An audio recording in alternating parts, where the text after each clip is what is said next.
O PCM, ele é utilizado pelos codecs, tá?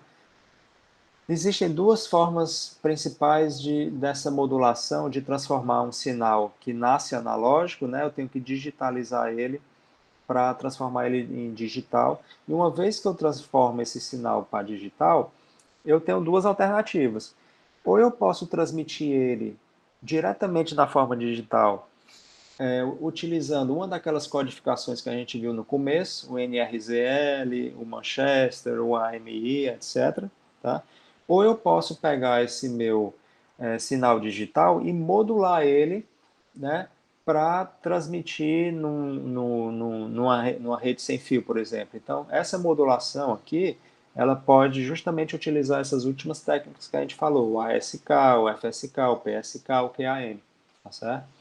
Mas, se eu preciso transmitir essa minha informação numa rede que seja digital, né, uma coisa que eu sempre preciso fazer é digitalizar essa minha informação, tá certo? Então, esse meu sinal, se ele nascer de forma analógica, eu preciso digitalizar ele, transformar ele numa sequência de zeros e uns para poder transmitir num sistema digital. Então, o PCM e o Delta são técnicas que são utilizadas justamente nessa digitalização aqui, que é o codec quem faz, né? Só um minutinho, pessoal. Alguma dúvida até agora?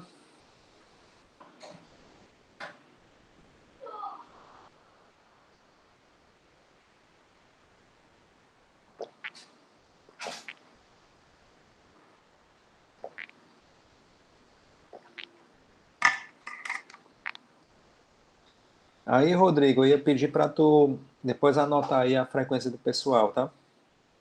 Aí eu já anotei, professor. Beleza. Então, essas técnicas de digitalização, elas partem de um princípio, de um teorema, tá certo? Esse teorema ele foi descoberto, proposto pelo Nyquist. O mesmo Nyquist que vocês estudaram quando a gente estudou capacidade do canal, né? Que tinha uma fórmula da capacidade do canal de acordo com o Nyquist, né? Então, o Nyquist ele propôs esse teorema chamado teorema da amostragem, né?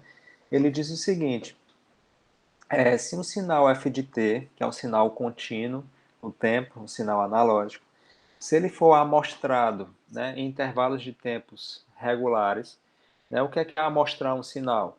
É você de tempos em tempos ver qual é a amplitude daquele sinal. Né? O sinal ele está variando no tempo, né, como um sinal desse tipo aqui, ó. Esse aqui é o eixo do tempo, ele está variando no tempo.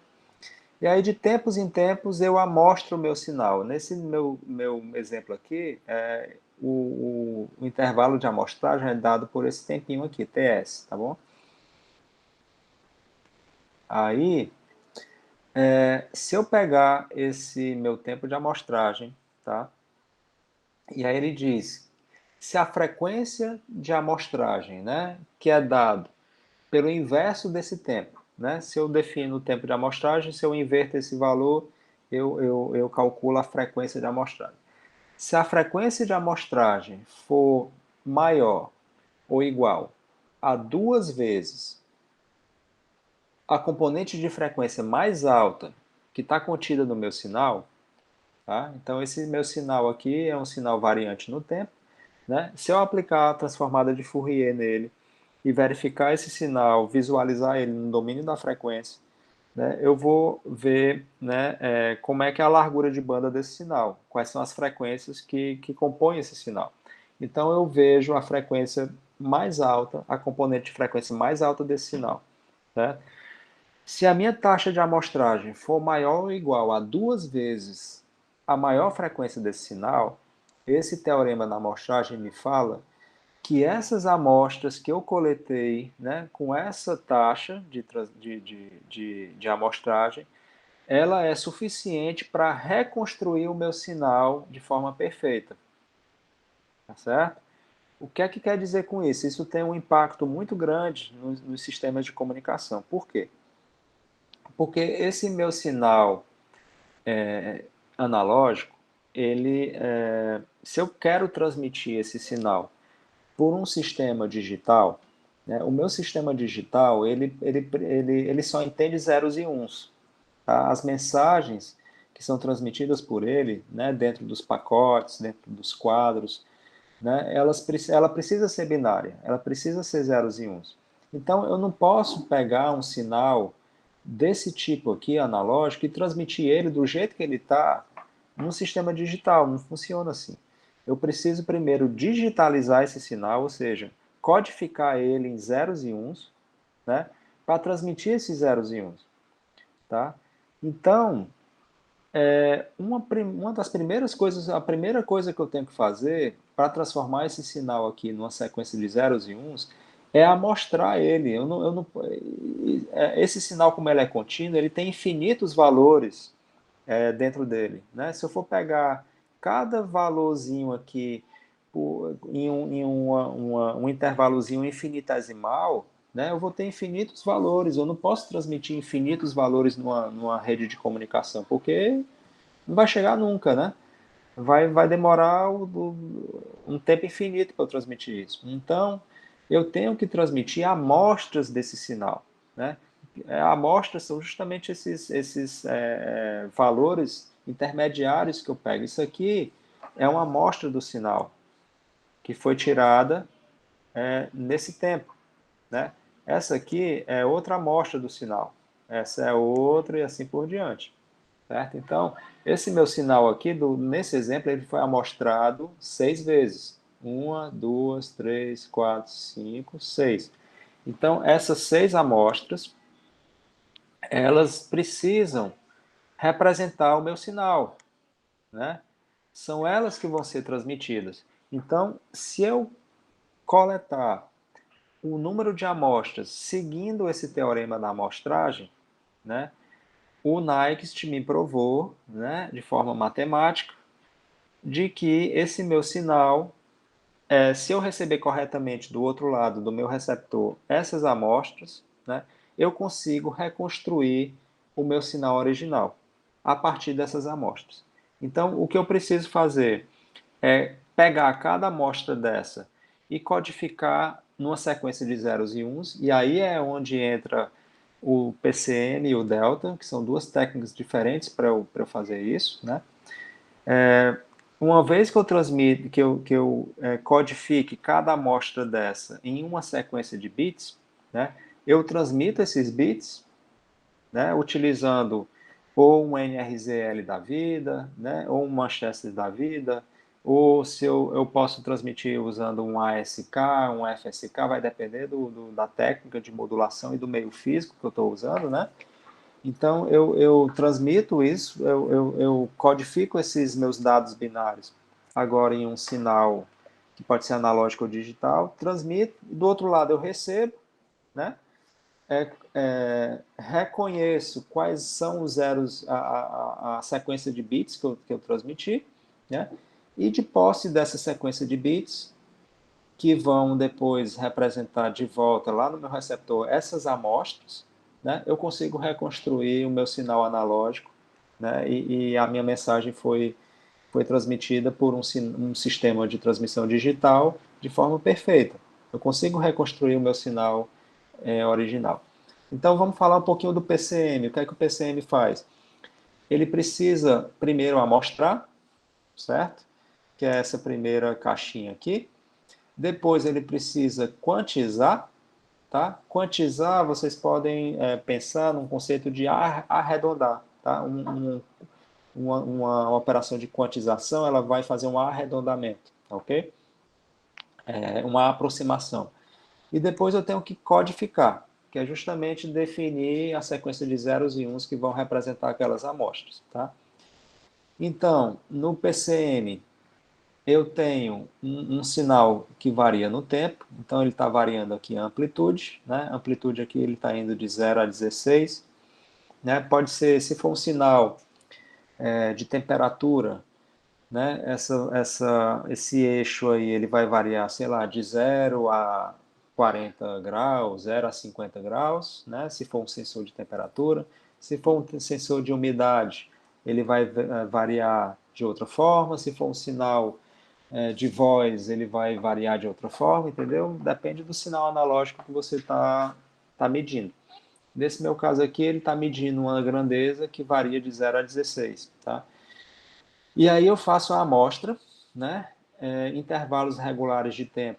Eu vejo qual é a amostra, então nesse primeiro intervalozinho aqui, ó, ele também amostrou aqui também, no 0. Então ele tem aqui 1, 2, 3, 4, 5, 6, 7 amostras. Tem uma amostrazinha bem aqui também, tá? Essa primeira amostra aqui, a amplitude dela é 1,1, tá? Essa segunda amostra, a amplitude dela é 9,2, a terceira é 15,2 e assim por diante. Ele pegou só o eixo Y aqui, né? E pegou a amostragem dela. Isso é a primeira caixinha, a caixinha do amostrador, né? A segunda caixinha, a caixinha da quantização. Eu falei para vocês que quantização é uma aproximação, é um arredondamento, tá? Nesse meu caso aqui, eu estou utilizando 16 níveis de quantização. Então, se a minha amostra teve o valor quebrado com casas decimais, né, de 1,1, eu vou arredondar ele para um dos níveis de codificação que eu determinei, que foi do 0 ao 16. Nesse caso aqui, ele vai cair no nível 1 de codificação. Esse segundo vai cair no nível 9, esse terceiro cair no nível 15 e assim por diante. Então, daqui para cá, eu fiz um arredondamento, né? Eu fiz uma quantização para cair, né, em níveis discretos, né? O que era um número quebrado, né, com casas decimais, eu arredondei para números discretos, tá? E esse número de níveis discretos, tem uma relação direta com o número de bits que eu vou usar na minha codificação, tá? 16 opções de níveis, né, podem ser codificados com 4 bits, né, porque 2 elevado a 4 dá 16. Se eu tivesse 32 níveis de quantização, né, eu preciso codificar isso com 5 bits, porque 2 elevado a 5 é 32. Então, vejam que tem uma relação direta aqui com o grau de precisão também. Se eu determinar 16 níveis de quantização, que eu preciso de 4 bits, eu tenho uma certa distância de um nível para o outro, tá certo? Se eu considerar 32 níveis de quantização, vocês vão ver que esses intervalozinhos aí vão ser menores. Se eu conseguir, se eu utilizar 64 níveis de quantização, vai ser menor ainda. Então, quanto mais níveis de quantização, maior é a precisão da minha amostragem, né? Mas também tem uma contrapartida que mais bits vão ser necessários para codificar essa informação. Né? Nesse meu caso aqui, eu estou utilizando 4 bits para codificar cada amostra. Se eu utilizar 5 bits, 6 bits, 7 bits, eu estou aumentando o meu grau de precisão, mas também eu estou aumentando a minha necessidade de transmissão de dados. Uma coisa é transmitir 4 bits por cada amostra, outra coisa é transmitir 6, outra coisa é transmitir 8, porque quanto mais bits eu preciso transmitir, mais uso eu vou fazer da minha taxa de transmissão do meu sistema. Tá bom? Então é um custo-benefício aí. Aqui é só mostrando para vocês que essa quantização ela pode ser feita de forma linear ou não linear, né? Porque quando as amostras têm amplitudes pequenas, elas podem sofrer de um efeito, né, que o meu grau de precisão ele perde grau de precisão para amostras com pequena amplitude. Se eu aplicar um PCM não linear, eu faço uma compensação desse efeito, tá? Aí esses exemplos, esse exercício aqui ele está contido na lista. Vocês podem depois, né, ver na lista de exercícios. E aí tem o delta. Aí sim, só mostrando essa última fase aqui da codificação, a codificação é justamente pegar cada um dos níveis e colocar uma sequência de bits diferente para cada um dos níveis, né? No caso do 0 a 15, O nível 0 pode ser os 4 bits zeros, o bit 1 é o 0001, o nível 2 é o 01010 e assim por diante até chegar no último nível. E o delta, a figurinha do delta é desse tipo aqui, tá? O delta ele não vai fazer igual ao PCM, tá? Deixa eu ver aqui. A entrada analógica ela é aproximada por uma função escada, tá?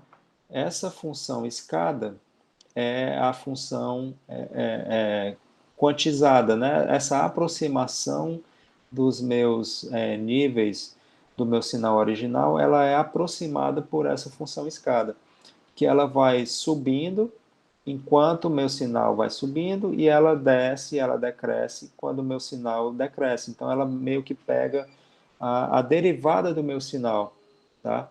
Se está crescendo ou se tá diminuindo. E aí, uma vez que eu tenho esse meu sinal aproximado, que é essa escadinha, né? Eu posso codificar isso numa forma de um sinal binário, né? Como é que ele codifica isso, né? O bit 1 do meu sinal binário que é gerado, né? Ele é gerado, ele aparece se a função escada irá subir durante o próximo intervalo.